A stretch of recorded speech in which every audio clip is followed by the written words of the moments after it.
You're standing beside the harbor before dawn, where the wooden planks are dark with moisture and the air smells faintly of salt and rope. The water lies almost still, broken only by slow, uneven ripples that drift toward the quay and fade without sound. The world hasn't fully decided to begin yet. Not the boats. Not the city behind you. Not even the sky, which holds its color in a narrow band of gray, waiting to see what the light will do. Before the harbor stirs, take a moment to subscribe, only if quiet histories of waiting, restraint, and moral choice are your kind of listening. And if you wish, tell us where you're listening from, or which moment stayed with you the longest. You're listening to echoes of war. Mist gathers low over the water, clinging to hulls and pilings as if unsure whether to rise or remain. Nothing moves quickly. A rope taps once against a mast, then falls silent. You become aware of your own breathing, steady in the cold air, as if the harbor is listening along with you. This is a moment that belongs to no one yet, before orders, before movement, before history finds its shape. The air carries the smell of salt and damp wood. Not sharply, just enough to notice when the wind shifts and brings it inland from the water.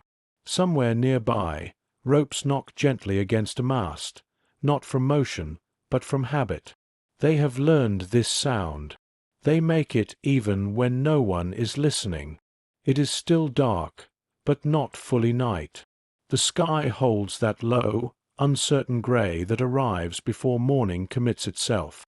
Windows remain unlit. Doors are closed, though not locked in any deliberate way. Inside, people are awake without moving, listening for sounds that do not come. You notice how quiet everything is, not the quiet of absence, but of restraint, the kind that settles over places where noise would feel careless. Footsteps are measured. Breath is held longer than necessary. Even the water seems to pause between waves, as if waiting to be told it may continue. Nothing has happened yet. That is the defining condition. Somewhere in the city, bicycles stand leaning where they were left the night before.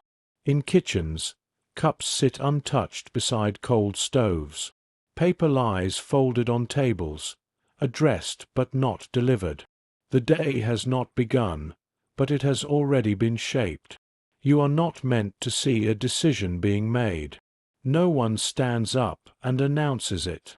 There is no moment that will later be circled or underlined. What exists instead is a shared awareness moving quietly from room to room, crossing streets without being seen, settling into people like a held breath that has gone on too long. The occupation has trained everyone in this posture to continue, to adjust, to live within limits without naming them. Years of accommodation have softened the edges of danger, rounding it into something familiar. Soldiers pass through streets like weather. Flags hang without instruction. Offices open. Shops close at their usual hours. The machinery of daily life has learned how to keep turning under pressure, and in doing so, it has taught itself not to look too closely at what stands beside it. But this morning, the pressure feels different. Not heavier, sharper. You sense it in the way bodies hesitate before small actions. A hand pauses above a door handle. A curtain is drawn back only halfway. The city is still performing normality, but the performance has begun to fray at the edges. Something has reached the point where it can no longer be ignored without effort. Along the harbor, boats sit low in the water, weighted with nothing more than expectation. Their engines are cold. Their decks are bare. They are not prepared for anything extraordinary. They have been used for years in ordinary ways. Nets, cargo, quiet returns before dawn. It is important that they look this way now. Unremarkable. Unready. You watch as light begins to gather slowly along the horizon, not brightening so much as spreading thinly, like breath across glass. The city does not wake all at once. It never does. It stirs in fragments, one sound, then another, testing whether the world will allow it to proceed as usual. For the moment, it does. And that is what makes the waiting so heavy. No one knows how long this stillness will hold.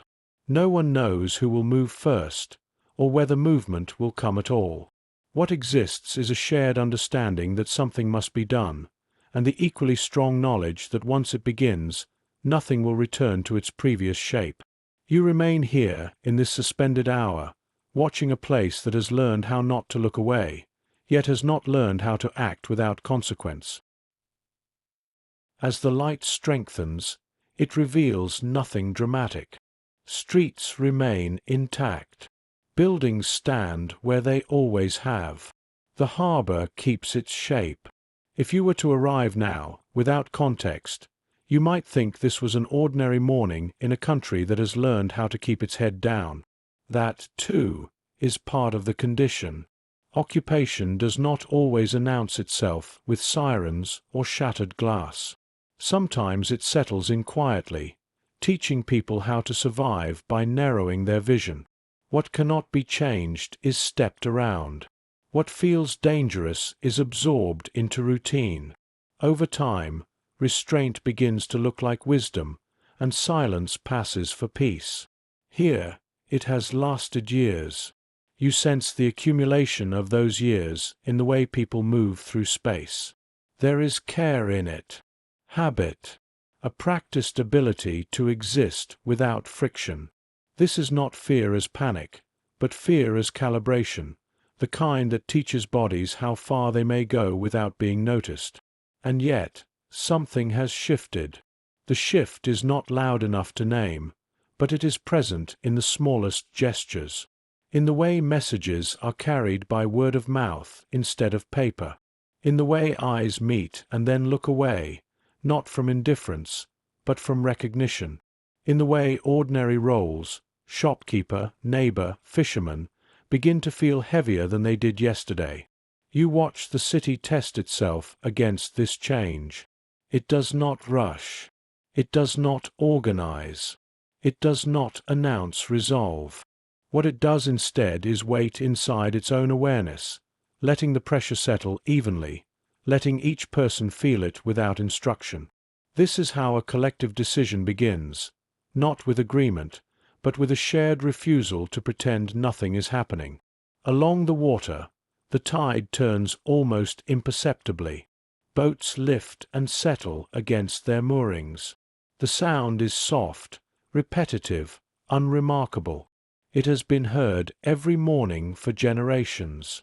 Today it carries a different weight, not because the sound has changed, but because the listening has. You are still before the moment history will remember, still before movement, before risk, before consequence. This story does not begin with rescue. It begins with attention, with a nation standing quietly inside its own limits, discovering that there is one boundary it cannot cross, not because it is forbidden, but because crossing it would mean no longer recognizing itself. Morning arrives without ceremony. The light spreads slowly across rooftops and stone facades, revealing a city that has learned how to remain intact under pressure. Trams begin to run. Shops lift their shutters. The rhythm is familiar enough to be convincing. If occupation has a sound here, it is not marching boots, but routine continuing despite itself. German soldiers are already present in the streets, though they do not dominate them. Their uniforms blend into the background of daily life, becoming another fixed element like lampposts or curbs. They stand at corners, outside offices, near transport hubs, not moving much, not speaking loudly. Their presence is constant, and because it is constant, it is rarely addressed. You notice how people navigate around them without appearing to do so. Paths curve slightly. Glances are brief. Conversations pause and resume without explanation. This choreography has been practiced for years. It allows the city to function while acknowledging, without comment, who holds power. Denmark has been occupied for a long time by now. Long enough for the initial shock to have faded. Long enough for fear to be replaced by something more sustainable. Accommodation. Adjustment. The understanding that survival, at least for the moment, depends on not provoking what cannot be defeated directly. Government offices remain open. Civil servants still report to work. Paperwork continues to circulate, stamped and filed. The machinery of the state has not been dismantled. It has been repurposed into something narrower, quieter, less visible. Official language avoids absolutes. Orders are phrased carefully. Responsibility is distributed thinly, so no single decision appears decisive. This arrangement has been called many things later. Pragmatic, cowardly, strategic. At the time, it feels simply necessary. The alternative, open confrontation, appears abstract and catastrophic. People tell themselves that endurance is a form of resistance, that preservation has its own moral weight. You stand back and watch how this belief settles into the city. Children still attend school. Teachers adjust their lessons without comment. Certain topics recede. Others are framed differently. The curriculum bends just enough to pass inspection while retaining the illusion of continuity. Knowledge is still transmitted, but cautiously, like a fragile object passed hand to hand. At home, families listen to radios at reduced volume. Foreign broadcasts are sought out, then abandoned mid-sentence if footsteps approach. Newspapers are read with attention not only to what is written, but to what is missing. Absence becomes a language of its own. The occupation is not invisible. It is simply everywhere at once, diffused into the background until it feels almost impolite to point at it directly.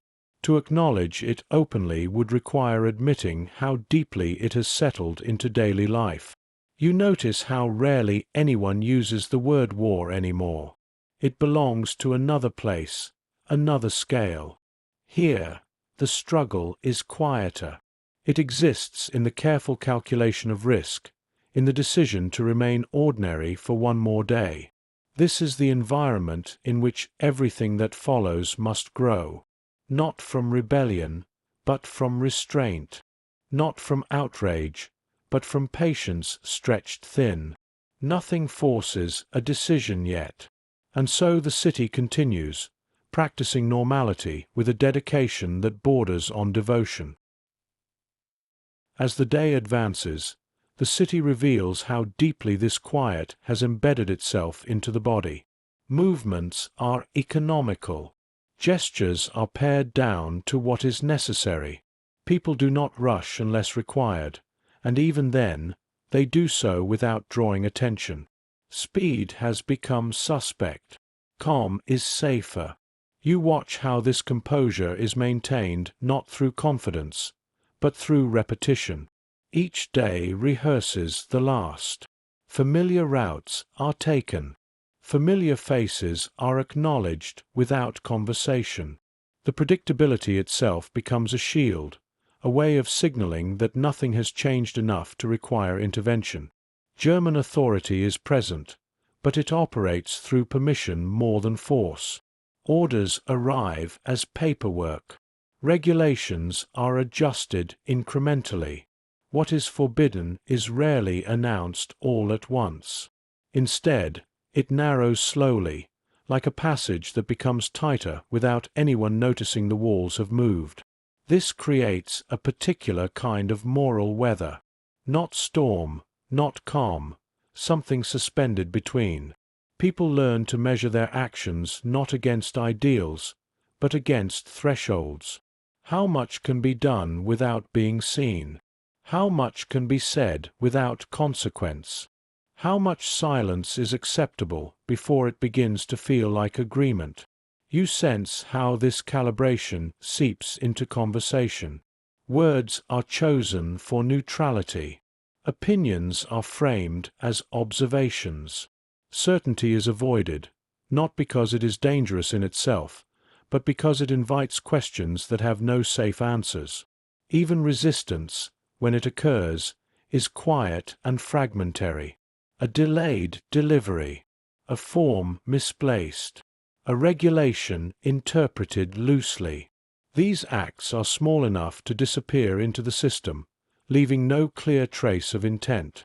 They allow people to tell themselves they are doing something, while still remaining within the margins of safety. The cost of this arrangement is difficult to measure. It is not visible in ruined buildings or open violence. It appears instead in fatigue, in the way shoulders remain slightly raised, even at rest, in the way laughter comes late, then stops abruptly, as if it has remembered something it should not forget. You notice how often people look down, not from shame exactly, but from habit. Eye contact carries weight now. To look too long is to risk being seen as something more than compliant, and compliance, here, has become a survival skill.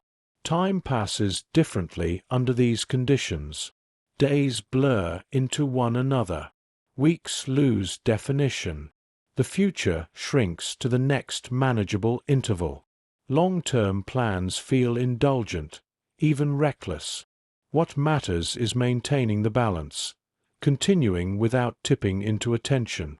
And yet, balance requires constant adjustment. Beneath the surface of normality, information circulates. Quietly, in fragments. A remark overheard. A warning passed indirectly.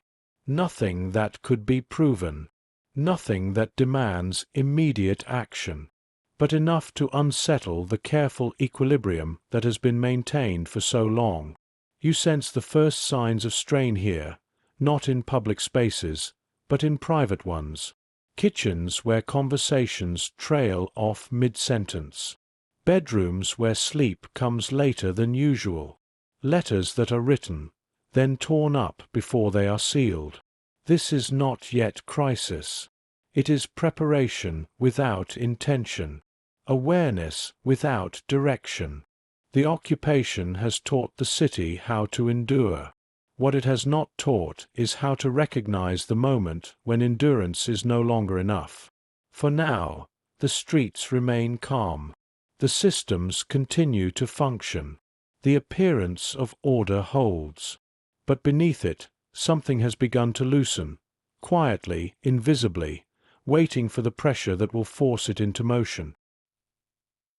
The days continue to arrive in the same way, without announcement, without variation. Light returns to the same windows. Footsteps follow the same paths. If anything has changed, it is not visible on the surface. The city has become skilled at hiding its own internal movement. You begin to notice how attention is managed. Not avoided, but redirected. Eyes pass over certain details without registering them. Uniforms become shapes rather than symbols. Orders become procedures rather than commands. The mind learns what it can afford to absorb and what it must set aside to remain functional. This, too, is a form of discipline. People speak less about what is happening and more about what continues.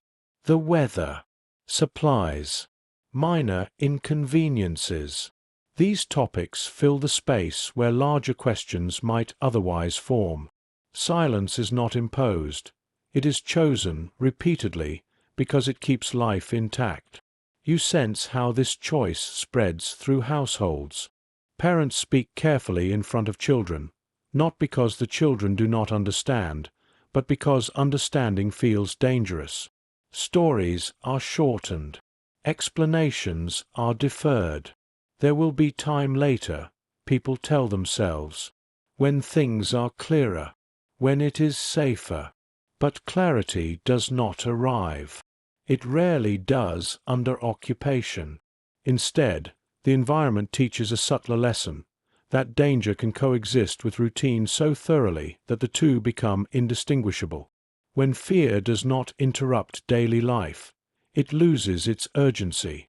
It becomes background noise, present, but no longer actionable. You watch how this affects moral perception. Lines that once felt fixed begin to blur. Not because values have changed, but because acting on them appears impractical. What cannot be acted upon is gradually set aside, like an object that no longer fits in the hand. This is how a society learns not to see. Not through denial, but through adaptation. Through the repeated decision to focus on what can be managed, and to let the rest remain unexamined. Over time, this narrowing of attention feels less like compromise and more like common sense. You notice how even discomfort becomes regulated. Outrage fades quickly, replaced by resignation. Sympathy is felt, then contained. There is a rhythm to it, emotion rising just enough to acknowledge reality, then settling back into restraint. The occupation does not need to demand obedience loudly. It relies instead on this internal calibration, this self-enforced moderation that keeps disruption to a minimum. Control is maintained not through constant force, but through predictability. And yet, predictability carries its own cost. Because when something finally threatens to break through it, the effect is not immediate rebellion, but confusion. The system has trained people to endure, not to respond, to observe, not to intervene. You remain here, inside this cultivated blindness, watching how a population learns to live alongside what it cannot confront, watching how attention itself becomes a scarce resource, rationed carefully to preserve equilibrium. For now, nothing interrupts the flow. The streets remain calm. The routines hold. But the effort required to maintain this state is growing, quietly, with each passing day. The effort of not seeing leaves traces. They are subtle at first, easily mistaken for ordinary tiredness. A pause before answering a simple question. A hesitation when reading a headline. The sense that attention itself has become something to be conserved, like fuel. You notice how people begin to rely more heavily on habit. Decisions are simplified. Preferences narrow. The less one has to think, the safer the day feels. Complexity carries risk now, not because it is forbidden, but because it invites scrutiny, and scrutiny invites consequence. This narrowing of focus reshapes relationships. Conversations stay close to the surface. Trust is expressed indirectly, through tone rather than content. What is understood does not need to be spoken, and what is spoken is chosen for its harmlessness. The city becomes fluent in implication. You watch neighbors exchange small favors without explanation. A loaf of bread left at a door. A message delivered verbally instead of written down. These gestures are ordinary enough to pass unnoticed, yet they carry a quiet acknowledgement that something larger is being managed beneath them. Information continues to circulate, but it does so unevenly. Some hear more than others. Some know when to stop listening. There is no shared map of reality anymore, only overlapping fragments, each held carefully, each incomplete. Certainty feels dangerous. Ambiguity feels safer. The occupation has created a landscape where responsibility dissolves easily. When everyone knows a little, no one feels fully accountable. This diffusion is not imposed. It emerges naturally from the desire to avoid standing out. The result is a collective stillness that looks like consent from a distance, but feels like something else entirely from within. You sense how this stillness begins to strain against itself. Moments arise when the practiced indifference falters. A rumor arrives too clearly to be dismissed. A regulation tightens too abruptly to be ignored. A name is mentioned that should not have been mentioned at all. In these moments, the effort of not seeing becomes visible, like a muscle pushed beyond its comfort. People recover quickly. They have learned how. Attention retracts. Conversation shifts. The moment passes without resolution, but it leaves behind a residue, a faint awareness that the boundaries of what can be ignored are shifting. Sleep grows lighter. Dreams repeat. The body holds tension even at rest. None of this is discussed openly. To name it would be to admit that the strategy of endurance is nearing its limit. You remain here, watching how the city balances on this narrow margin, watching how a population trained in restraint begins to feel the weight of its own silence. The blindness that once protected now demands more effort to maintain. Still, nothing breaks yet. The streets continue to function. The routines persist. The appearance of order remains intact. But beneath it, attention is stirring, uneasily, reluctantly, preparing to turn toward something it has been carefully avoiding. The change does not arrive as news. It arrives as density. Information, which once moved lightly through the city, begins to settle. It no longer passes through conversations without leaving a mark. What is heard stays longer. What is suspected presses closer to certainty.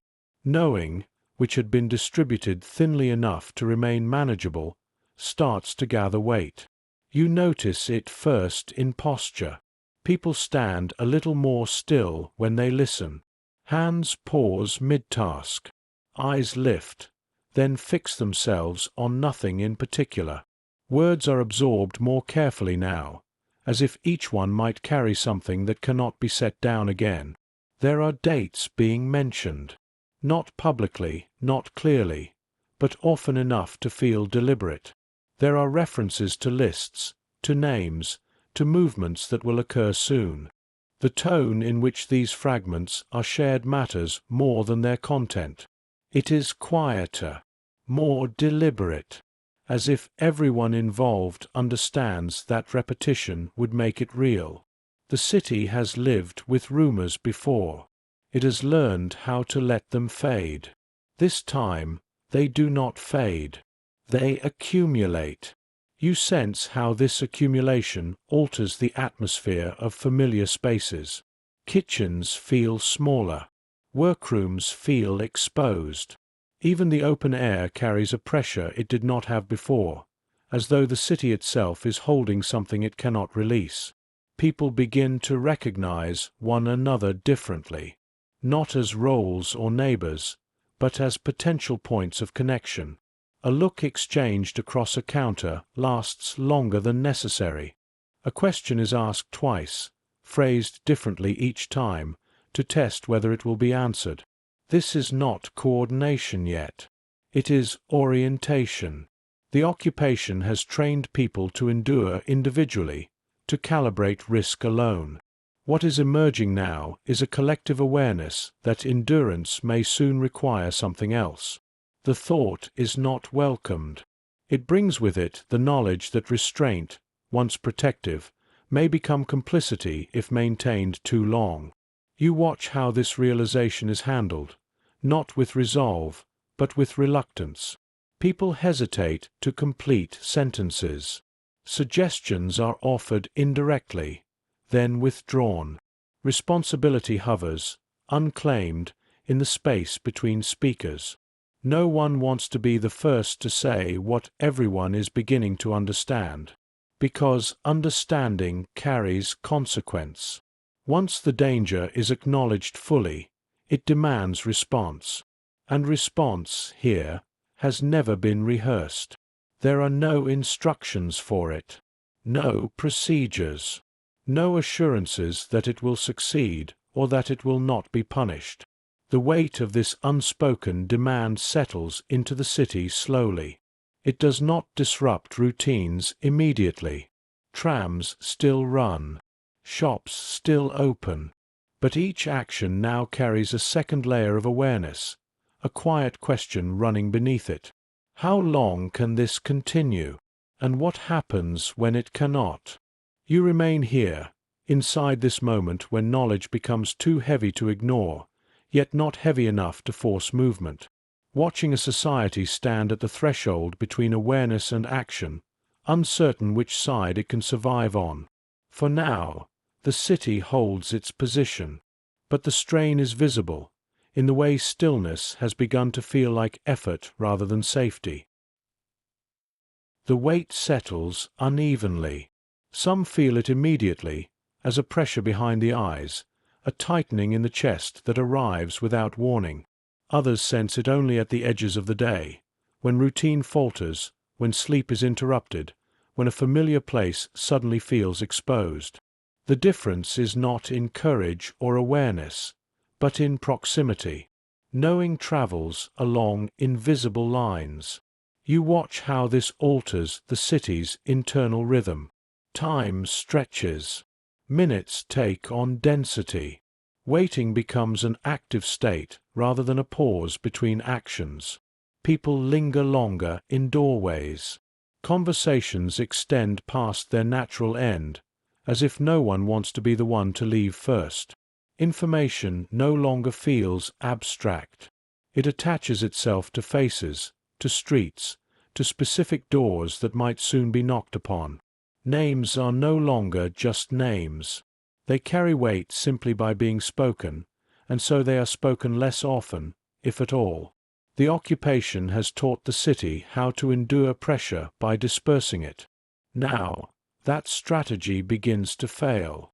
The pressure has become too specific, too focused. It does not diffuse easily. It presses inward instead, forcing attention toward what has been carefully avoided.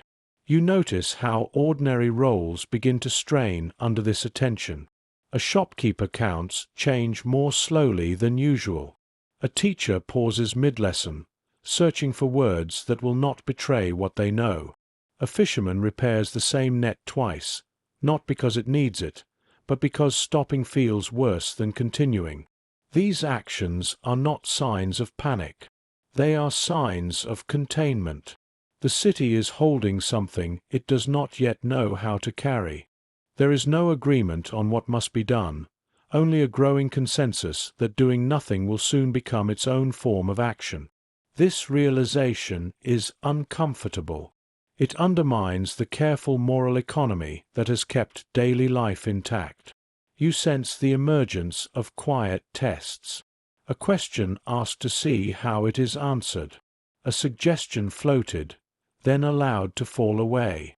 Each exchange measures the distance between awareness and willingness, between knowing and acting. No one calls this courage. No one calls it resistance. It is something smaller, more tentative, a collective adjustment of posture, as if the city is shifting its weight, testing whether it can stand in a different way without falling. Still, movement does not come. The risk remains undefined. The consequences remain unknowable. The memory of punishment elsewhere, heard, not witnessed, hovers just close enough to restrain impulse. History presses in from beyond the borders, reminding everyone how quickly such moments can turn catastrophic. You remain here, inside this suspended state, where the knowledge of danger has outpaced the ability to respond to it. Watching how a population trained in restraint confronts the limits of that training. The city does not break. It does not act. But it is no longer still. Something has begun to lean forward, quietly, without instruction, waiting for the moment when waiting itself will no longer be possible. Waiting changes form once it is no longer empty. It becomes deliberate, structured, almost physical. You notice how the city reorganizes itself around this state. Time is no longer divided simply into days and nights, but into intervals of attention, moments when one listens more closely, moments when one avoids listening at all. The rhythm of life bends subtly around these distinctions, accommodating them without acknowledgement. People begin to position themselves differently in space. Chairs are pulled closer to walls. Windows are covered earlier in the evening. Meetings end a few minutes sooner than they used to, not because there is less to say, but because lingering feels unsafe. The environment itself seems to tighten, as if narrowing its margins. This waiting is not passive. It requires effort. To wait under these conditions means resisting the urge to resolve uncertainty prematurely. It means holding questions open without answering them. It means continuing to function while carrying the awareness that function may soon be interrupted. The strain of this posture accumulates quietly, settling into muscles and breath. You sense how people measure one another more carefully now, not with suspicion, but with assessment. Who listens fully? Who looks away too quickly? Who asks questions that suggest preparation rather than curiosity? These observations are stored without comment, forming a loose, unspoken map of potential alignment. There is still no plan. There is still no agreement. But the city is no longer simply enduring. It is orienting itself toward a future it does not yet understand. Waiting becomes a way of staying ready without committing to action. It preserves the possibility of movement while delaying its cost. The occupation, accustomed to managing compliance, does not immediately recognize this shift. From the outside, little appears to have changed. Offices remain open. Streets remain calm. The visible markers of order persist. What has changed exists beneath them, in the way attention is held rather than released. You notice how silence deepens, not as absence, but as density. Conversations are shorter, but more charged. A single phrase can carry an entire exchange. A pause can communicate more than words. Meaning has condensed, becoming heavier, harder to move without consequence. This density affects sleep. Rest is lighter now. Dreams repeat familiar places, but alter them slightly. Doors that lead somewhere else, streets that end too abruptly. Waking feels incomplete, as if the body has not fully returned from somewhere it did not choose to visit. Still, no one speaks of fear directly. To name it would give it shape, and shape would demand response. You remain here, inside this cultivated waiting, watching how a society holds itself in suspension, watching how endurance transforms into readiness without ever declaring itself as such. The waiting continues, but it is no longer neutral. It has acquired direction. Direction, once sensed, is difficult to unfeel. You notice how the city begins to test its own readiness in small, reversible ways. A meeting is held slightly later than usual. A route is changed without explanation. A message is passed verbally where paper would have been easier. None of these acts commits anyone to action, yet each one bends the day a fraction away from habit. Waiting now is filled with rehearsal. People imagine outcomes without speaking them. They calculate distances, durations, visibility, not obsessively, quietly, almost unconsciously, while performing ordinary tasks. The mind runs parallel tracks, one following routine, the other tracing possibilities that may never be used. This dual attention is exhausting. You sense it in the way movements slow at the end of the day, in the heaviness that settles into limbs without clear cause, in the small irritations that flare and then fade, leaving behind a residue of guilt for having felt anything at all. The occupation has taught the city how to avoid extremes. Now it must learn how to approach one without crossing it too soon. This balance is precarious. Too much caution risks paralysis. Too much initiative risks exposure. The margin between them feels impossibly thin. You watch how people manage this tension through proximity. Trust is extended not through declarations, but through presence. Sitting beside someone longer than necessary. Walking the same stretch of street together without conversation. These shared silences carry meaning precisely because they remain unspoken. In these moments, waiting becomes communal, not coordinated, not organized, but shared. The city is still not acting, but it is no longer alone with its hesitation. Awareness has spread evenly enough to be felt, even if it cannot yet be named. This shared condition creates a subtle shift in atmosphere, a sense that responsibility is no longer entirely individual. That knowledge brings both relief and fear. Relief, because isolation has been one of the occupation's quiet tools. Fear, because collective awareness makes consequences larger, not smaller. What one person does may soon implicate others. The weight of that possibility presses down gently, insistently.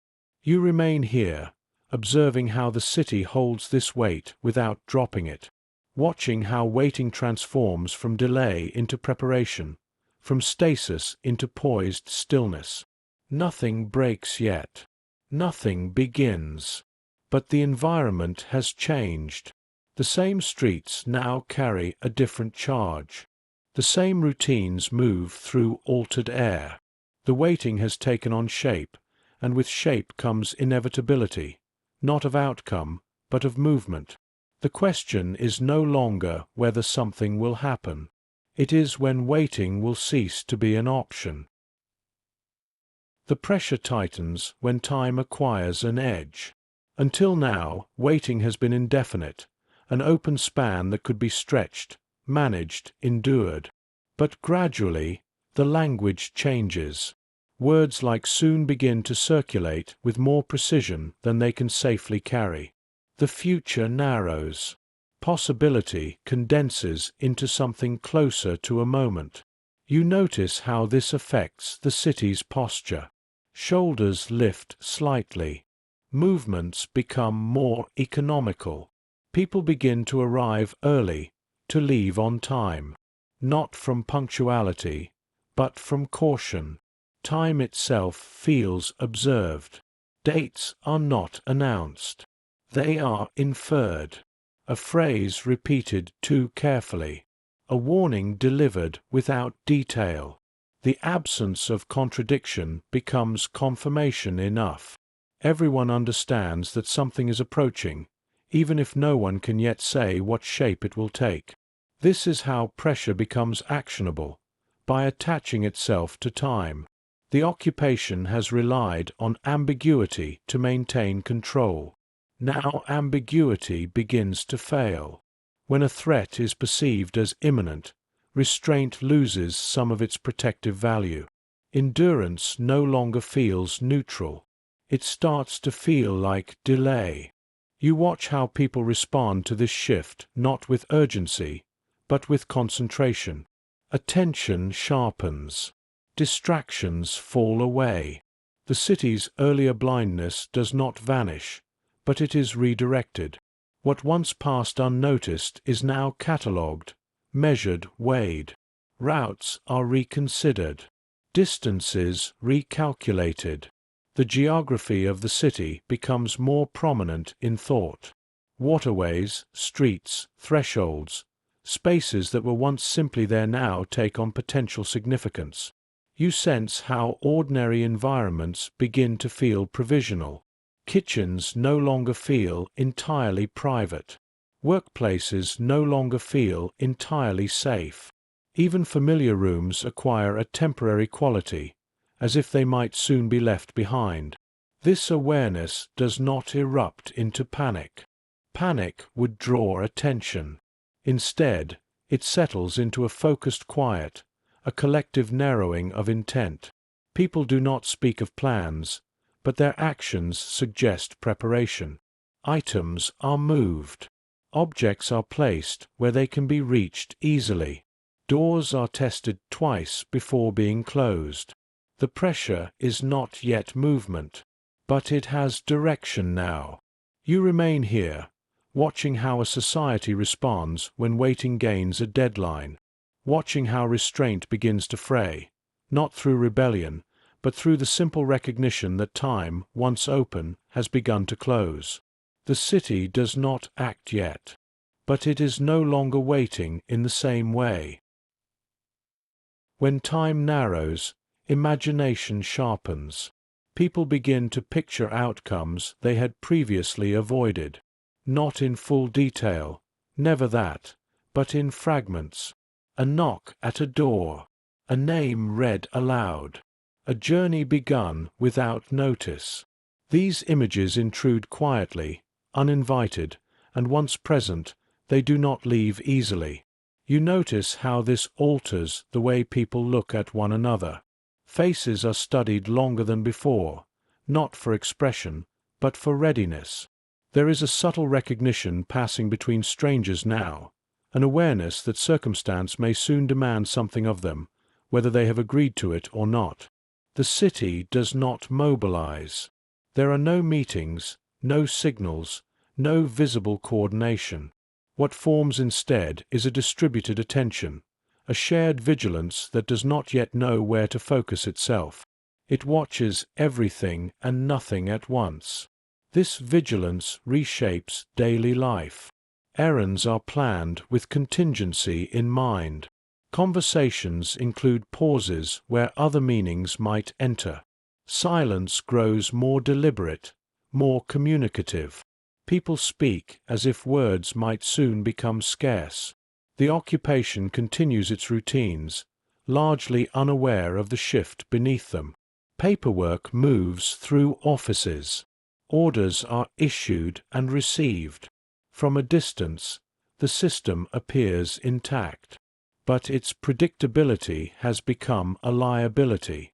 What once reassured now exposes patterns that can be anticipated, worked around, endured for specific lengths of time. You sense how this realization settles into the city. The occupier's orderliness, once intimidating, now feels rigid. Fixed schedules, fixed routes, fixed assumptions, all of them visible to those who have lived alongside them long enough to recognize their limits. This does not yet produce action, but it produces possibility. Possibility carries its own weight. To recognize it is to accept responsibility for what might follow. The city holds this recognition carefully, as if testing whether it can be borne without breaking. You watch how preparation remains deliberately incomplete. Nothing is finalized. Nothing is irreversible. This incompleteness is protective. It allows people to remain within the margins of safety for one more day, even as they lean closer to the edge. Night falls with unusual clarity. Sounds travel farther. Light seems harsher. Sleep comes reluctantly, interrupted by the sense that tomorrow may not resemble today closely enough to be trusted. You remain here, inside this compressed time, observing how pressure reshapes perception before it reshapes behavior, watching how a society accustomed to endurance begins, quietly, to imagine movement. The date has not been spoken aloud, but it has been felt, and once felt, it cannot be unfelt. The shift begins not with action, but with orientation. Attention, long trained to fold inward, begins to turn outward, carefully, cautiously, testing what the world beyond routine will allow. People look up more often now, not in defiance, but in assessment. Streets are no longer just paths to be crossed. They are spaces to be read. You notice how observation itself changes character. Where once it avoided detail, it now seeks it. The position of guards, the rhythm of patrols, the intervals between presence and absence. These patterns had always existed, but only now do they feel relevant enough to hold in the mind. This outward attention does not announce itself. It blends into ordinary movement, a pause that appears accidental, a glance that seems unfocused, someone standing still long enough to learn how long stillness is permitted. The city is watching without looking like it is watching. You sense how this awareness spreads laterally rather than hierarchically. There is no center to it, no leader, no instruction. People learn by noticing one another noticing, a posture mirrored, a route repeated. Knowledge accumulates quietly, shared through proximity rather than speech. The occupation's presence feels unchanged on the surface. Soldiers remain at their posts. Offices continue to operate. Orders are followed. But the meaning of these routines has begun to shift. What was once endured is now observed. What was once background has moved into focus. You watch how this affects movement near the water. Harbors, canals, and shorelines take on a new clarity, not as symbols, but as practical spaces with limits and possibilities. Tides are noticed. Distances estimated. The sound of engines is registered with more attention than before. None of this yet implies rescue. It implies readiness. The city has not agreed on what must be done, only on what must be understood. This understanding grows slowly, grounded in repetition. People return to the same places at different times of day. They observe how conditions change and how they remain the same. Familiar environments are revisited until they reveal more than they once did. This return is essential. It allows attention to deepen without escalating. It keeps observation inside the realm of normality, even as its purpose changes. The city remains calm precisely because it refuses to rush the moment of recognition. You remain here, watching attention stretch outward without snapping, watching how a population conditioned to restraint begins to reclaim the act of seeing, carefully, deliberately, without yet deciding what that sight will require of them. For now, nothing moves, but everything is being measured. Measurement brings with it a different kind of fatigue, not the dull exhaustion of routine, but the sharper strain of sustained awareness. To watch carefully, without reacting, requires discipline. To notice patterns without drawing conclusions demands restraint. The city carries this effort quietly, absorbing it into daily life without ceremony. You sense how attention settles into the body. Necks stiffen from holding still too long. Eyes ache from scanning without rest. The mind replays small details repeatedly, checking them against one another, searching for consistency. This vigilance is not dramatic, but it is persistent, and persistence leaves marks. People begin to choose their positions more deliberately.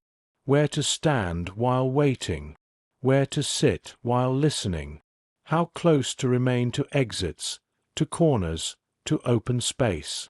These choices are made without discussion, guided by instinct refined through repetition. The outward focus also alters how people see one another. Familiar faces acquire new significance, not as confidants, but as variables. Who moves when expected? Who lingers? Who avoids certain places at certain times? These observations are not judgments.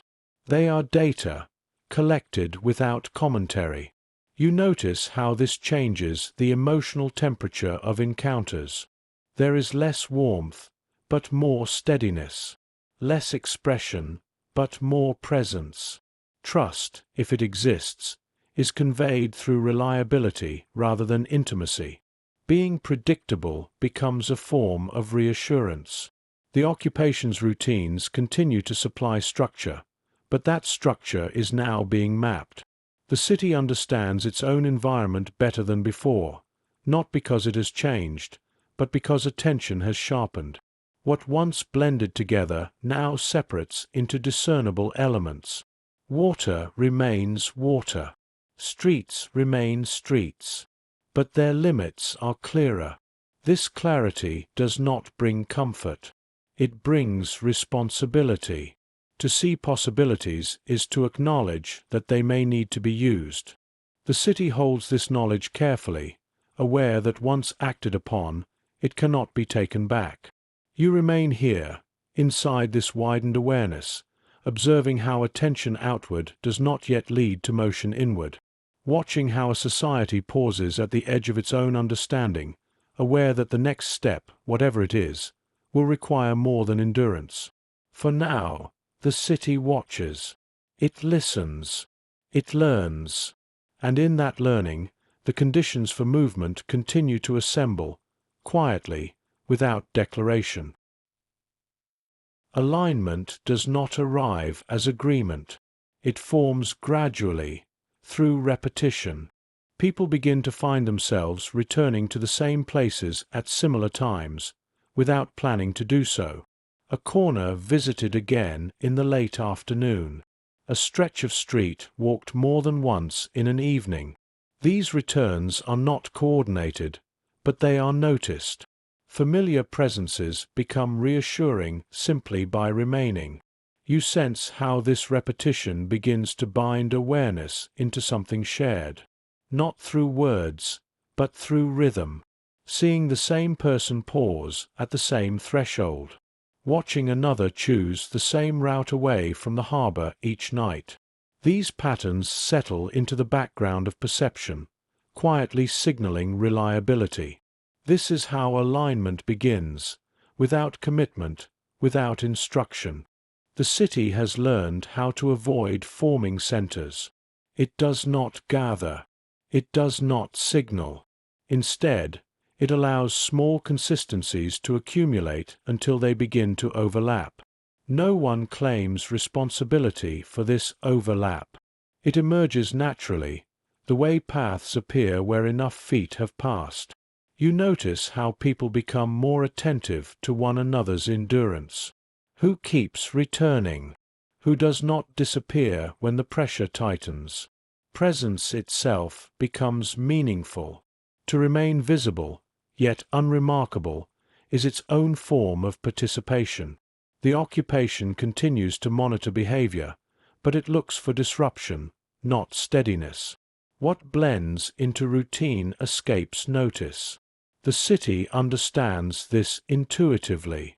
It aligns itself along the grain of normality, allowing connection to form where nothing appears to change. You watch how this affects movement near the water. Boats are prepared in familiar ways. Nets are checked, then checked again. Supplies are handled with ordinary care. Nothing suggests urgency. Nothing signals deviation. Yet the repetition itself carries intention, quietly reinforcing readiness. This alignment does not eliminate uncertainty. It contains it. By spreading responsibility across many small acts, no single action bears the full weight of consequence. The city remains within the bounds of safety, even as it leans closer together. You remain here, observing how alignment takes shape without names or plans, watching how shared awareness begins to settle into shared presence, waiting to see whether this presence will hold when it is finally tested. For now, it holds. The city remains calm. The routines persist. But beneath them, alignment continues to deepen, quietly, patiently, without ever announcing itself as such. As alignment deepens, it becomes easier to feel than to describe. There is a steadiness now in the way people occupy space. Less hesitation. Fewer unnecessary adjustments. Movements settle into patterns that feel chosen rather than imposed. The city has not decided what it will do, but it has begun to decide how it will stand. You notice how this steadiness changes the quality of waiting. It is no longer tense in the same way. The earlier strain, of holding awareness without outlet, eases slightly as shared presence distributes the weight. No one is alone with the knowledge anymore, even if it remains unspoken. Small exchanges begin to carry more significance. A nod that lasts half a second longer than before. A glance that confirms recognition without asking for explanation. These moments do not commit anyone to action, but they confirm orientation. They say, "I see what you see. I am still here." This confirmation matters. The occupation structures remain intact, but their influence feels less absolute. Not weaker, simply less total. The city's internal cohesion, built quietly through repetition and restraint, now provides an alternative source of stability. It does not challenge authority directly. It exists alongside it, unnoticed. You watch how this parallel stability allows people to tolerate uncertainty more easily. The question of what happens next recedes slightly. What matters instead is maintaining readiness without exposure. The city has learned how to hold itself together without drawing a line that would need to be defended. Night falls again, and with it comes a different kind of darkness. Less anxious, more attentive. Sounds are received without surprise. Movements are tracked without alarm. Sleep, when it comes, is still light, but it no longer feels entirely solitary. You remain here, observing how alignment has changed the texture of endurance, watching how shared presence transforms waiting into something more resilient, more capable of bearing what is coming. Nothing has happened yet. No action has been taken, but the city is no longer merely preparing in fragments. It has begun to cohere, not around a plan, but around a posture. And once posture is set, movement becomes a matter of timing rather than conviction. The alignments hold. They are quiet.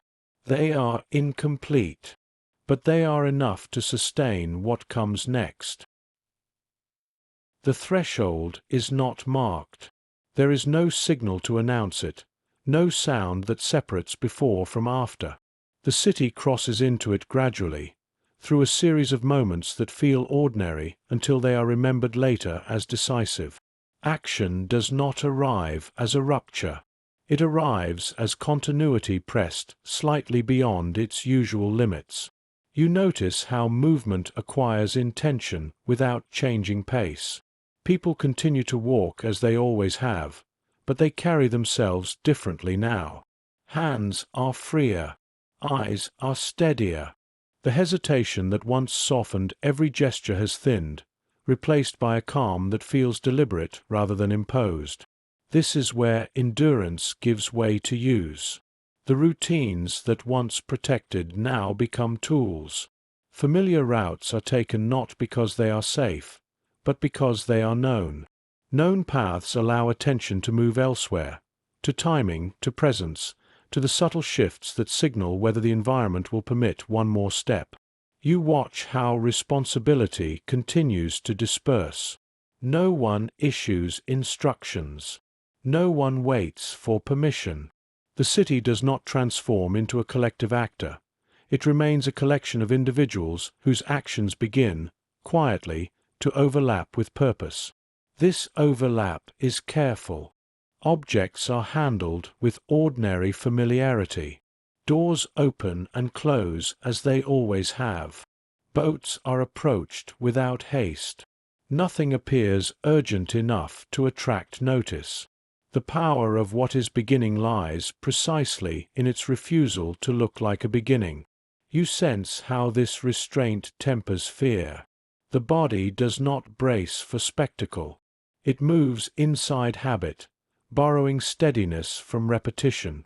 This allows action to occur without the emotional surge that might betray it. The occupation's presence still frames every decision. Patrols continue. Regulations remain in force. The city does not pretend otherwise. What changes is the way this presence is interpreted, not as a boundary that cannot be crossed, but as a condition that must be worked within. You remain here, observing how the threshold of action feels less like stepping forward and more like leaning slightly beyond what has been practiced, watching how the city enters motion without announcing that it has done so. Nothing dramatic unfolds yet. No outcome is visible. But something has begun to move, not loudly, not collectively, but persistently, carried forward by the same quiet discipline that once sustained waiting. Once movement begins, it must remain indistinguishable from routine. You notice how carefully the city preserves this illusion. The same gestures are repeated with slightly altered intent. The same objects are touched, but with more attention to sequence and timing. Nothing is rushed. Speed would signal urgency, and urgency would invite interruption. Action here is incremental. A person walks a familiar route at an unfamiliar hour. Another waits a few seconds longer than usual before turning away from a corner. A door that once closed immediately is left open just long enough for something unremarkable to pass through. These deviations are small enough to be absorbed by the background of daily life. You sense how this restraint spreads confidence. Not optimism, not relief. Confidence in the narrow sense that the environment is allowing these movements to occur. Each successful passage, each unnoticed deviation, confirms that the city's long attention has not been wasted. Still, nothing feels secure. Every action carries with it the knowledge that it may be the one that draws notice. That calculation never leaves. It travels alongside each movement, adjusting posture, moderating pace. Courage here is not absence of fear, but refusal to let fear dictate timing. The occupation's routines continue to exert pressure. Patrols pass. Orders are enforced. Authority remains visible. What has changed is the city's relationship to that authority. It is no longer something to be endured passively. It has become a factor to be accounted for, like weather or tide. You watch how people remain alert to one another without exchanging signals. Coordination happens through shared understanding rather than communication. Each person acts within their own narrow scope, trusting that others will do the same. The absence of a central plan becomes a form of protection. Fatigue accumulates differently now. It is no longer the fatigue of waiting, but of sustained attention in motion. Muscles tighten. Breathing remains shallow longer than it should. Rest is postponed, not out of urgency, but because stopping would require a recalibration that feels risky. And yet, the city holds. It holds because nothing has been forced. It holds because each action remains reversible. It holds because restraint has not been abandoned, only redirected. You remain here, watching how the first phase of action unfolds without spectacle, watching how movement remains embedded within normality, protected by its familiarity.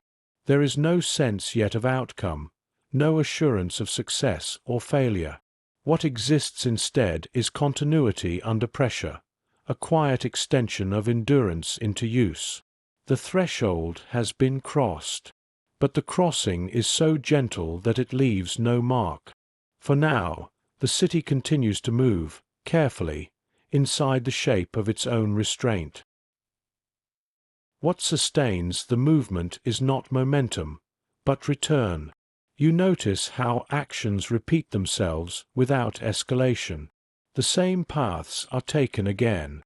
The same exchanges occur with slight variation.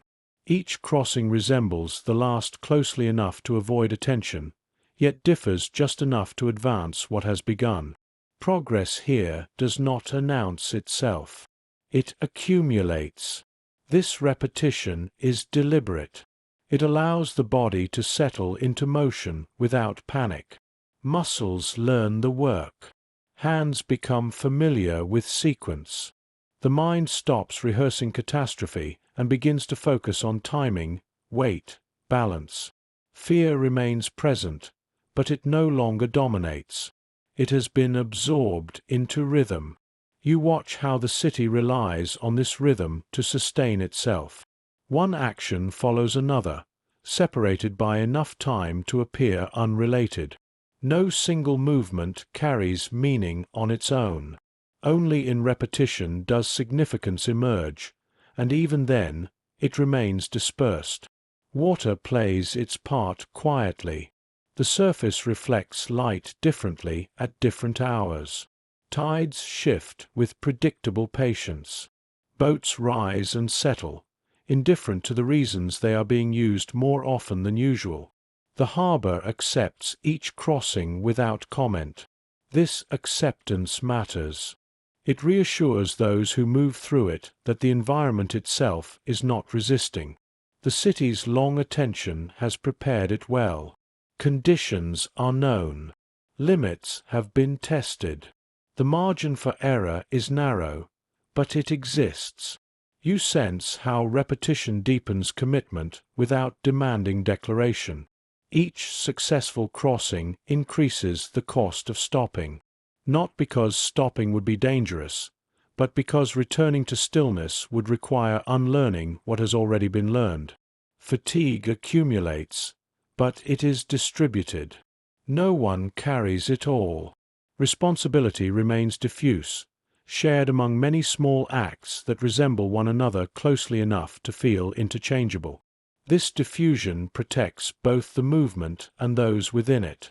The occupation continues to observe patterns, but it looks for disruption, not consistency. Repetition blends into background noise. What happens once might be questioned.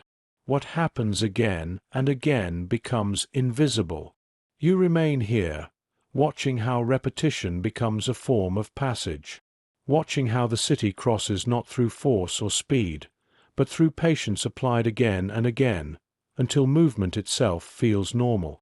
Nothing announces success. Nothing confirms safety. But the crossings continue, and with each one, the distance between waiting and action grows harder to measure. The city moves on, quietly, by returning to what it has already done. With repetition comes a different kind of awareness. The crossings no longer feel singular. They are absorbed into the fabric of the day, woven between ordinary tasks. What once demanded full attention now allows for peripheral thought. This does not mean the danger has lessened. It means the body has learned how to carry it without shaking. You notice how this learning changes posture. Movements become quieter, more economical. There is less wasted motion, less hesitation. Each action is pared down to what is necessary, not from urgency, but from efficiency born of experience. The water continues to receive these movements without response. It does not remember. It does not record. It reflects light, swallows sound, and releases what passes across it without distinction. This indifference is not comforting, but it is usable. It allows repetition to continue without accumulation. You sense how trust begins to shift away from outcomes and toward process. No one waits for confirmation that what is happening will succeed. What matters instead is that it can continue. Continuation itself becomes the measure of rightness. This changes how risk is perceived. Risk is no longer a single, overwhelming possibility. It is divided into smaller exposures, each one familiar enough to be tolerated. The unknown does not vanish, but it becomes manageable, parceled out across time and effort. Fatigue remains, but it is steadier now. Less sharp, less alarming. It settles into muscles and breath, accepted as part of the work rather than a signal to stop. Rest, when it comes, is brief and unremarkable, taken where it can be without comment. The occupation's presence persists at the edges of awareness. Patrols still pass. Authority still occupies space. But its unpredictability has been replaced, in the mind, by pattern. What can be patterned can be endured. You remain here, watching how repetition transforms movement into something almost ordinary, watching how the city sustains itself not through triumph or certainty, but through the quiet insistence of doing the same necessary thing again. There is still no sense of ending, no moment that feels conclusive, only the steady continuation of crossings, each one resembling the last closely enough to feel inevitable. And in that inevitability, the city finds a fragile kind of stability, enough to keep moving, one careful return at a time. Continuation, sustained long enough, begins to ask for payment. Not all at once. Not dramatically. The cost appears in small withdrawals that are easy to overlook at first. Sleep shortens. Appetites dull. The body carries a constant, low-level tension that no longer signals danger clearly enough to demand response. It simply remains. You notice how people grow quieter between crossings, not from secrecy, but from conservation. Words feel heavier now. Unnecessary movement feels wasteful. Energy is measured instinctively, held back for moments when it might be needed most. This is not collapse. It is endurance under load. The repetition that once stabilized now exerts pressure of its own. Each return carries the memory of the last, and with it the awareness that continuation narrows future choices. Stopping would mean exposure, not necessarily to punishment, but to the unbearable knowledge of what remains undone.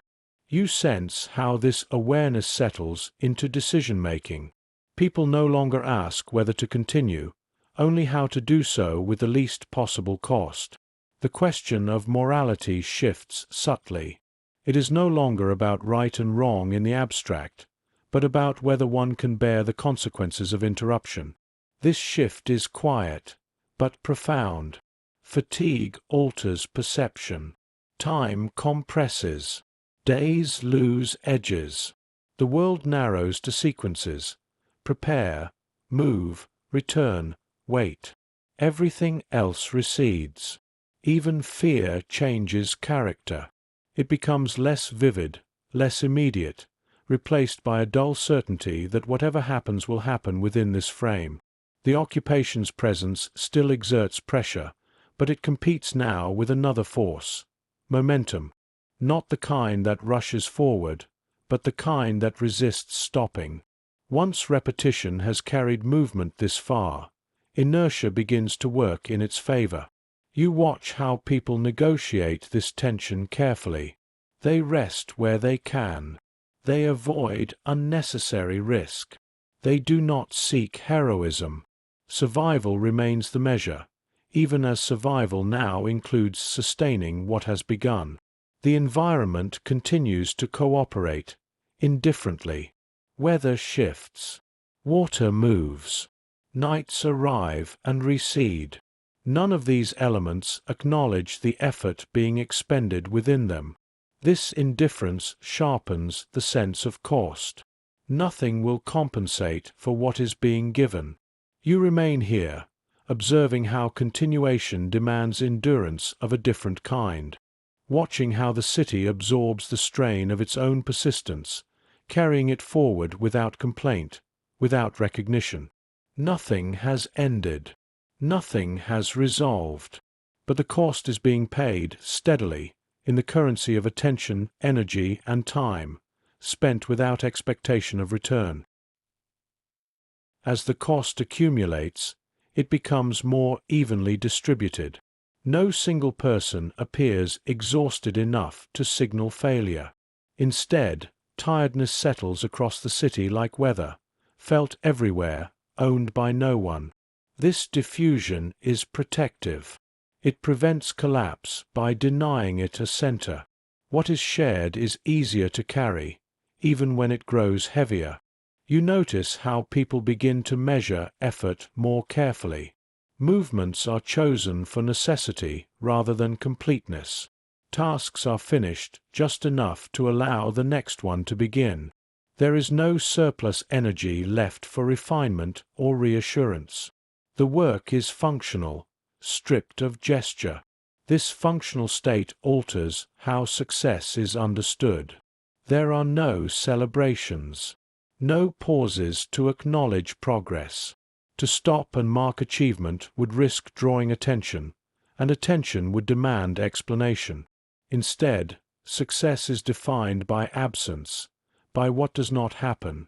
No interruption, no discovery, no sudden tightening of the environment. The mind adapts to this negative measure. Relief comes not as joy, but as the quiet continuation of normality. Another night passes without incident. Another return occurs without comment. These moments are not registered consciously, but they accumulate as a background sense that continuation remains possible. Still, the strain does not disappear. It settles into the edges of behavior. People speak more slowly. They hesitate before responding, not from uncertainty, but from fatigue. Decisions are deferred where they can be, not out of indecision, but out of preservation. Each unnecessary choice is avoided, conserving attention for what cannot be postponed. You sense how this conservation reshapes priorities. What once mattered recedes. Conversations that would have filled evenings fall away. The city's emotional range narrows, not because feeling has vanished, but because expressing it would require energy that is no longer available. The occupation remains present, but it has not changed its posture. This constancy becomes increasingly strange. Pressure has intensified within the city, yet externally, everything appears unchanged.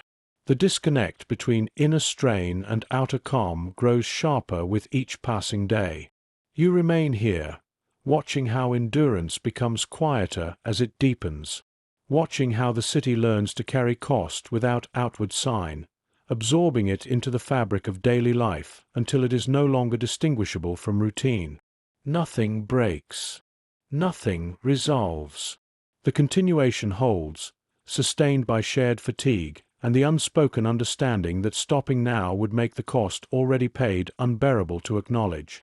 So the city continues, carefully, quietly, bearing the weight of its own persistence, one unremarkable return at a time. At a certain point, what matters most is no longer what is done, but what fails to occur.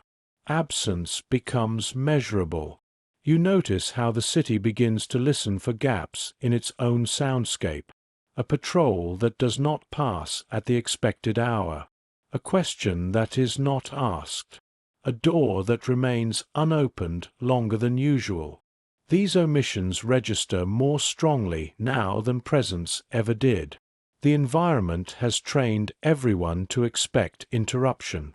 When interruption does not arrive, it carries meaning. Relief appears not as release, but as a careful recalibration. The body loosens slightly, then holds again, unsure how long the permission will last. This listening for absence requires concentration. People move through their days with an ear tuned to what might be missing. The rhythm of routine is checked against memory, each deviation noted silently. This vigilance is quiet, but it is constant, and it reshapes perception. Normality is no longer assumed. It is verified, repeatedly. You sense how this verification changes the way people inhabit space. They linger where absence has proven durable. They avoid places where presence feels newly uncertain. The city's internal map adjusts, redrawing itself according to what has not happened yet. This inversion, measuring safety by silence rather than activity, deepens fatigue. The mind is not meant to track nothingness. It strains to confirm that the void remains empty, that the expected disruption has not arrived. Each successful confirmation brings momentary ease, followed immediately by renewed watchfulness. The occupation continues its visible routines, but the city's attention is now tuned to their inconsistencies.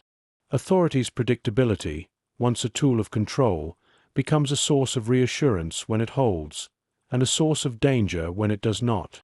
You remain here, observing how absence acquires weight, watching how what fails to occur begins to speak louder than what does. The city listens closely, not for signals to act, but for permission to continue. So far, the silence holds. Nothing interrupts. Nothing announces itself. And in that sustained absence, the city finds the fragile space it needs to keep moving, quietly, attentively, within the narrowing margins of time. Absence, sustained long enough, begins to feel provisional. You notice how relief is no longer trusted immediately. When a disruption fails to arrive, the moment is held open, examined from several angles before being accepted. The city has learned that silence can precede noise just as easily as it can replace it.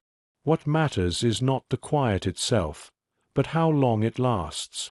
This careful reception of absence reshapes time.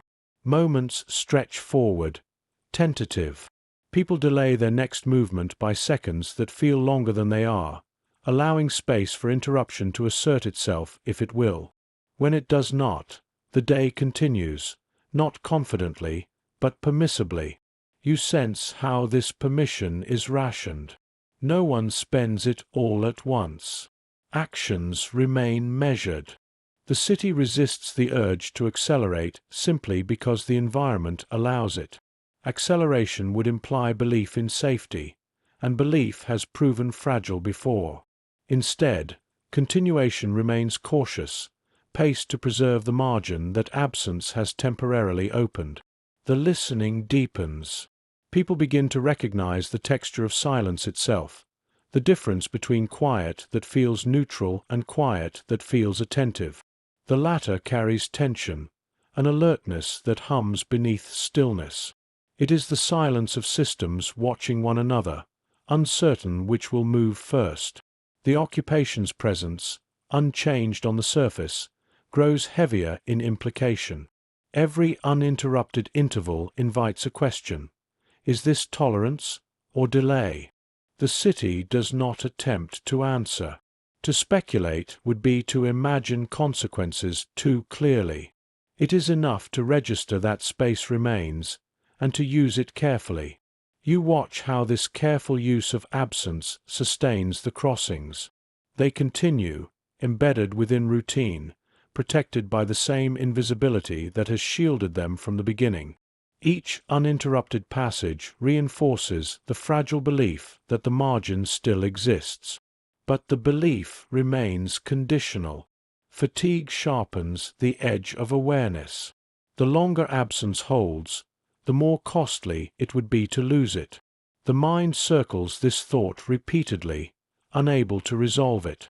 Relief and fear coexist, bound together by the knowledge that neither can be trusted fully.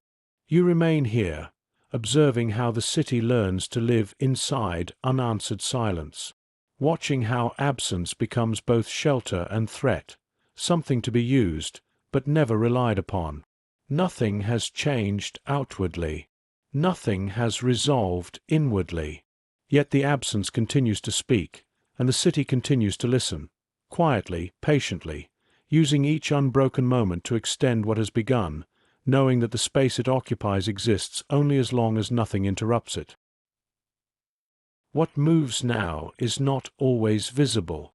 You notice how the city begins to carry something intangible through its routines, an awareness that travels without form or sound. It is not announced. It does not slow anyone down. And yet it is present everywhere, shaping decisions that appear ordinary from the outside. People walk the same streets, enter the same buildings, exchange the same brief acknowledgements. But something unseen accompanies them, passed along without being handed over. It changes weight as it moves, lightening in one place, growing heavier in another, depending on who receives it and how long they must hold it. This unseen burden alters posture more than pace. Shoulders remain steady. Steps stay even. What shifts is the way people occupy themselves internally. Attention is split carefully between the immediate and the imagined. The body performs familiar actions, while the mind tracks something that cannot be verified in the open. You sense how this division requires constant adjustment. To carry what cannot be seen is to balance awareness without display. To know without revealing that you know.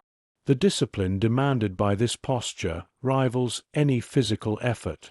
It asks for restraint not only in action, but in thought. Fatigue deepens in a quieter way now. It is not the tiredness of exertion, but of containment. Holding something unnamed for too long creates a pressure that does not release through movement. It settles instead into breath, into the small pauses between tasks. The occupation structures remain in place, indifferent to this internal load. Papers are stamped. Orders circulate. Authority continues to function as if nothing else exists. From its perspective, the city appears unchanged, compliant, calm, intact. But beneath that appearance, something is being carried steadily forward. You watch how people adapt to this burden without ceremony. They simplify where they can. They reduce speech to essentials. They rely more heavily on habit, allowing it to absorb some of the strain. Familiarity becomes a support structure, holding what cannot be expressed. This carrying does not feel heroic. It feels necessary. No one pauses to consider its meaning. Meaning would add weight. What matters is maintaining balance long enough to complete the next ordinary act without disruption. You remain here, observing how the city sustains itself by carrying what cannot be seen, trusting that invisibility itself remains a form of protection. Watching how endurance now includes not only action and waiting, but containment, quiet, disciplined, and unacknowledged. The movement continues. The burden remains. And for now, the city holds both without letting either show. Carrying something unseen for long enough changes the way a body understands itself. You notice how movements become slightly more deliberate, not slower, but steadier. Each action seems to check its own weight before completing itself.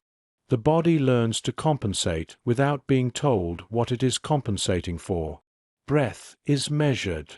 Posture is maintained. The burden remains interior, where it cannot be questioned. This interiorization is protective. What is not visible cannot be seized easily. What is not spoken cannot be corrected or punished. The city has learned, over time, how to keep its most consequential awareness inside, allowing the exterior to remain convincingly ordinary. This separation is not effortless. It requires constant calibration, a quiet vigilance that never fully relaxes. You sense how this vigilance reshapes emotional expression. Feelings are not suppressed, they are compressed. Relief does not surface as joy. Fear does not rise into panic. Everything is moderated, held within a narrow range that allows function to continue without drawing attention. The unseen burden also alters relationships in subtle ways. Trust becomes implicit rather than declared. People rely on one another's steadiness more than on words. To continue showing up, to continue performing the same tasks with care, becomes an assurance stronger than any promise. The occupation remains unaware of this internal economy. It measures compliance through visible behavior, through attendance, paperwork, quiet streets. By those measures, nothing has changed. The city still looks intact, regulated, predictable. But invisibility has become its own infrastructure. You watch how this infrastructure supports continuation even as fatigue deepens. When the body tires, habit carries it forward. When attention wavers, routine steps in to hold it. The unseen burden is redistributed constantly, passed from one moment to the next, never allowed to settle fully on any single point. This constant redistribution prevents collapse. It also prevents release. There is no moment to set the weight down entirely. To do so would require acknowledgement, and acknowledgement would demand explanation. So the city continues to carry, quietly, accepting the cost as part of the environment it now inhabits. You remain here, observing how endurance matures into containment, watching how what cannot be seen becomes what cannot be abandoned. The movement persists, supported not by certainty or celebration, but by the disciplined refusal to let the unseen become visible too soon. Nothing concludes yet. Nothing lifts. The city continues forward, balanced carefully between what is done and what is carried, sustaining both, quietly, until the moment arrives when carrying alone will no longer be enough. Exposure does not announce itself with noise. It arrives as a feeling that the margin has thinned. You notice it in the way people hesitate before actions that once felt routine. A pause where there was none before. A glance held slightly too long. The sense that the environment is no longer merely indifferent, but attentive. Nothing has changed visibly, yet the city feels closer to being seen. This awareness sharpens perception. Sounds seem louder, even when they are not. Light feels harsher on surfaces that once absorbed it. Movements are checked twice, not for correctness, but for noticeability. The question beneath every action is no longer can this be done, but will this be noticed? The crossings continue, but they carry a different weight now. Repetition has made them possible. Duration has made them fragile. What has been done many times begins to risk becoming a pattern visible from the outside. The very consistency that once protected now threatens to reveal. You sense how this realization spreads quietly. No one names it, but behavior adjusts. Timing shifts slightly. Routes are altered by small degrees. The city does not abandon what it has learned. It refines it, narrowing its movements further to preserve invisibility. Fatigue deepens under this refinement. Precision demands energy. The margin for error feels smaller, and with it comes a constant, low-level alertness that does not fade even at rest. Sleep remains light. Waking carries the immediate sensation of calculation resuming. The occupation's presence feels closer now, not because it has intensified, but because awareness has. Patrols seem more frequent even when they are not. Authority feels heavier simply because the cost of attention has risen. The city is no longer merely acting within limits. It is actively protecting those limits from erosion. You remain here, observing how exposure becomes a condition to be managed rather than an event to be avoided. Watching how the city adjusts its posture once again, tightening its movements without retreating entirely. Nothing has been discovered. Nothing has been interrupted. But the edge is felt. And once felt, it reshapes every subsequent action, pressing the city into a narrower, more exacting form of endurance, one that must now account not only for doing and carrying, but for remaining unseen while doing so. Living at the edge alters the meaning of restraint. It is no longer simply about avoiding attention. It becomes about managing visibility with precision, allowing just enough presence to remain plausible, while withholding enough to remain protected. The city learns to inhabit this narrow band instinctively, adjusting without discussion. You notice how people begin to vary their routines deliberately, not abandoning them, but introducing irregularity just sufficient to blur repetition. A crossing delayed by minutes. a familiar face absent for a day, then returning. These variations are small, but they matter. They break the outline that consistency has begun to draw. This refinement carries its own cost. Attention can no longer relax into rhythm. Each action must now be evaluated not only for safety, but for pattern. The mind runs continual checks, comparing today to yesterday, this movement to the last. The effort is quiet, but unrelenting, and it deepens fatigue in ways that rest does not easily repair. You sense how this vigilance reshapes emotional life. There is less space now for inward reflection. Thought stays close to the surface, tethered to the present moment. The future remains deliberately vague. To imagine too far ahead would require assuming survival. An assumption feels dangerous. The occupation's routines continue unchanged, but their indifference now feels conditional. What once seemed like tolerance begins to feel like delay. The question lingers, how much longer, without ever demanding an answer. The city does not speculate. It cannot afford to. You remain here, watching how endurance tightens into precision, watching how the city learns to live inside a margin that grows thinner not because it is shrinking, but because awareness of it has sharpened. Nothing breaks. Nothing resolves. But every movement now carries the knowledge that it may be among the last to remain unnoticed.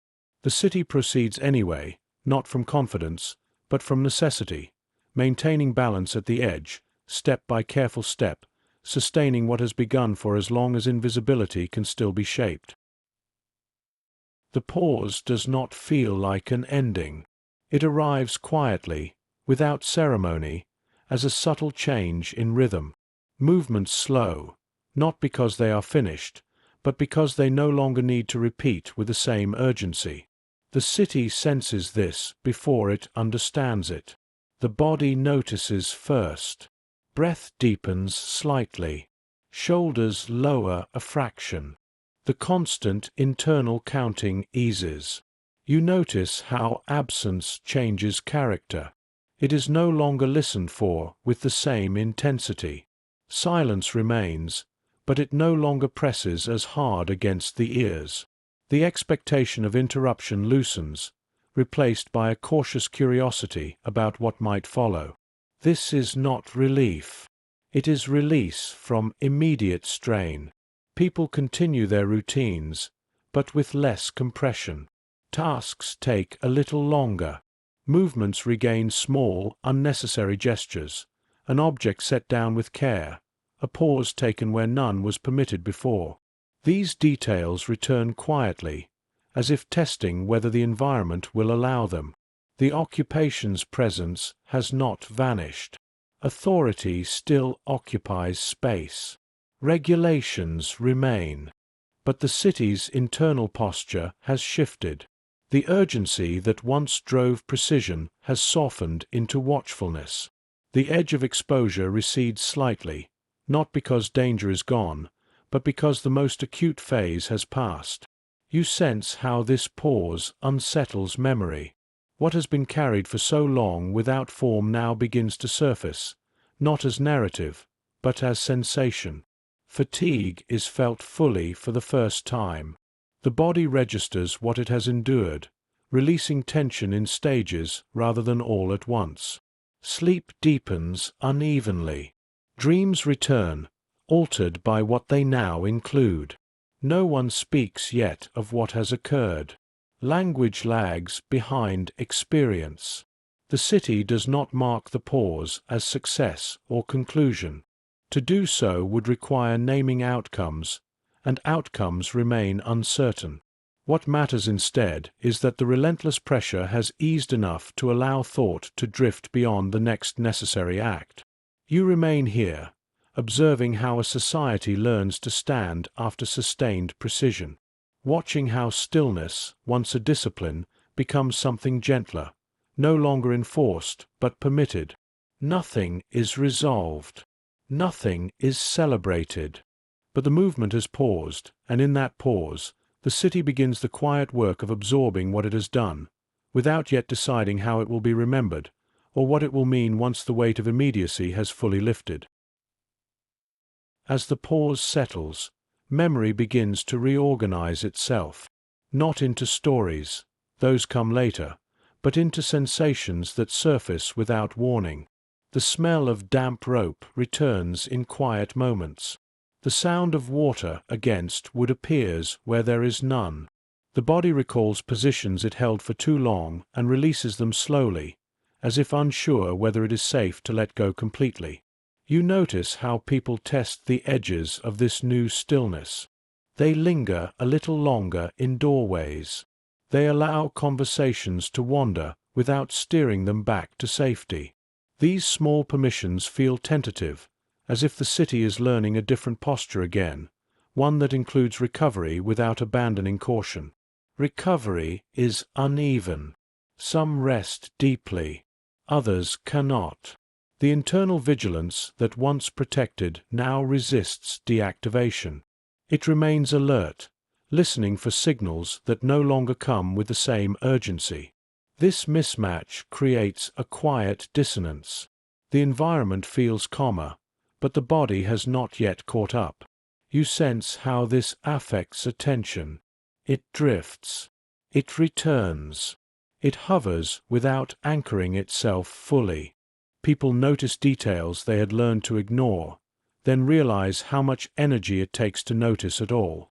Fatigue reveals itself in layers, not all at once. The city does not rush to make sense of what has happened. Meaning would impose structure too quickly, and structure would suggest closure. Closure feels premature. There are still absences to account for. Still outcomes that cannot be verified without exposure. So interpretation is delayed. Instead, people occupy themselves with ordinary acts restored to their full duration. Meals are prepared without haste. Objects are repaired rather than merely maintained. These acts do not erase what came before. They create space around it, allowing experience to settle without being forced into narrative. The occupation remains part of the landscape. Its presence no longer dictates every movement, but it has not disappeared. This ambiguity keeps the pause provisional. The city understands that stillness is allowed, not guaranteed. You remain here, observing how a society inhabits this in-between state, no longer under immediate strain, not yet free to define what it has endured, watching how the pause becomes a threshold of its own, separating effort from memory without fully closing the door between them. Nothing is concluded. Nothing is named. But the city stands differently now, carrying less weight in its posture, even as it holds what cannot yet be spoken. The pause continues, quiet and uncertain, offering just enough space for breath, no more, no less. Time moves forward without asking permission. Weeks pass, then more. The pressure that once shaped every movement dissolves unevenly, leaving behind a landscape altered in ways that are not immediately visible. Streets return to their familiar rhythms. Boats resume ordinary crossings. The water carries only what it always has: light, sound, weather, indifferent to the reasons it once mattered so much. And yet, something remains. You notice it in the way people listen now. Not sharply, not urgently, but with a depth that was learned under strain and never fully unlearned. Attention, once trained to survive, does not disappear when danger recedes. It lingers, reshaped, quieter, but still present. The city has returned to itself, but not entirely. Absence continues to register, even when it no longer signals threat. Certain doors are never opened again. Certain names are not spoken, not out of fear, but because speaking them would require explanation that still feels too heavy. Memory settles selectively, choosing what can be carried forward without reopening what has already cost so much. You sense how endurance leaves traces long after the effort ends. Bodies remember postures they no longer need. Minds recall calculations that no longer apply. These habits soften slowly, over years, folding into personality, into culture, into an unspoken understanding of what it means to live alongside power without surrendering to it. This story does not conclude with resolution. There is no moment when everything is accounted for, when outcomes align neatly with intention. Some crossings succeeded, others did not. Some absences were permanent, others faded quietly back into presence. The city does not weigh these results publicly. To do so would risk turning lived experience into symbol. Instead, meaning remains dispersed. It exists in the ordinary continuation of life, shaped by an extraordinary interval. In the way restraint is remembered not as fear, but as discipline.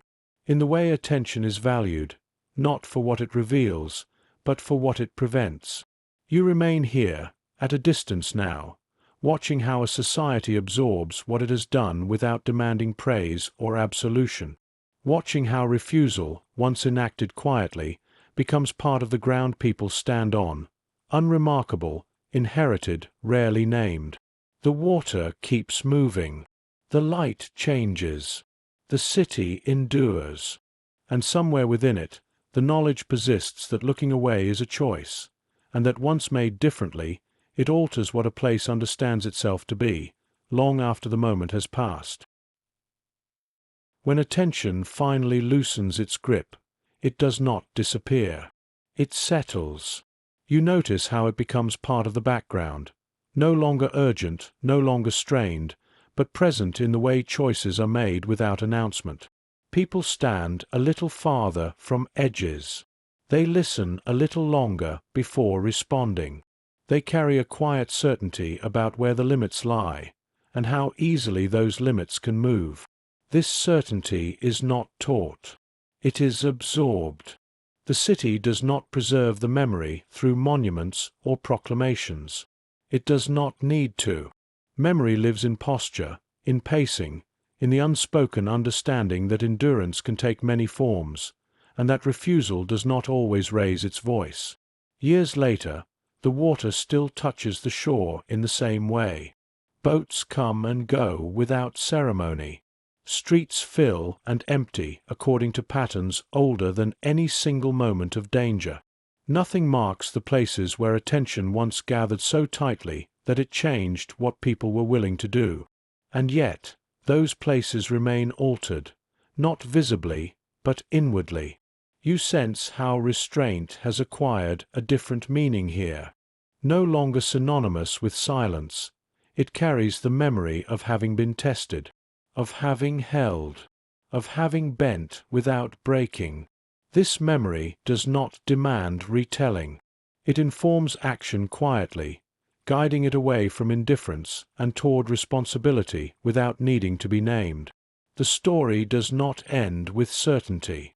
It ends with inheritance. What is passed on is not a lesson, but a condition, the knowledge that awareness, once chosen, cannot be fully set aside again. That looking away is easier, but not neutral. That refusal, when enacted collectively and quietly, reshapes what a place believes is possible. The light shifts across the city as it always has. The wind moves across the water without regard for history. Life continues, not louder, not prouder, simply altered. And in that alteration, something endures that cannot be measured or concluded. A residue of attention, a memory of restraint, a refusal to look away, carried forward without spectacle, without declaration. You've been part of echoes of war, where stories rise on quiet wings, and the past still circles above us, refusing to land.